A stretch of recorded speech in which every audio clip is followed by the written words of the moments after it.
Zimbabwe's political landscape is once again ruled by whispers of constitutional betrayal, state capture, and an alleged bid by President Emerson Mnangagwa to extend his tenure beyond 2028. Sanapenda mashoko kubuda pangwaini Elika Kinzi. Chinamasa says Mnangagwa's illegal power extension bid faces imminent collapse. YTSccc on the bail.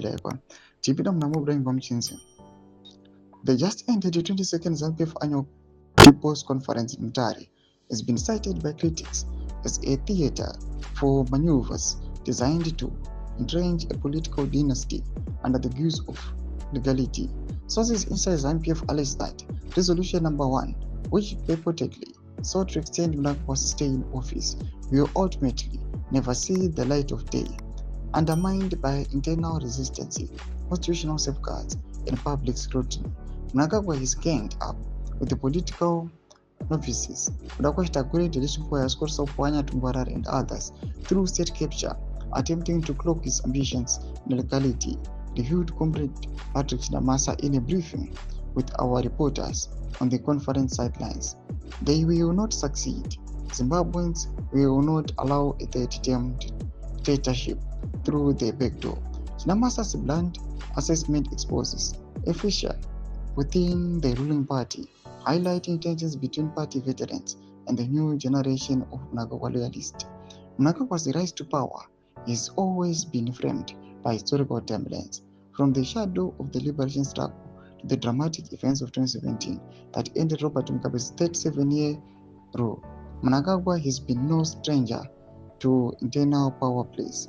Critics argue that the current maneuvers echo the past, with younger advisors and business allies now acting as enablers in what they describe as a silent consolidation of power.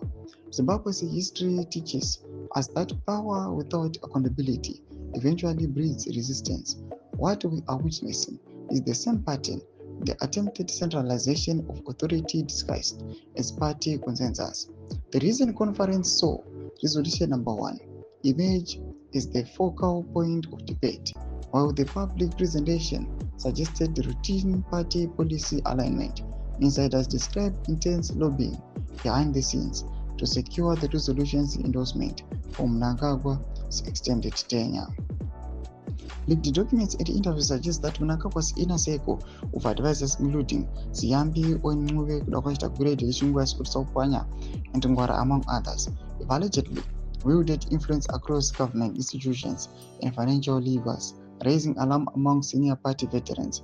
They are not just advisors, they are enablers of state capture.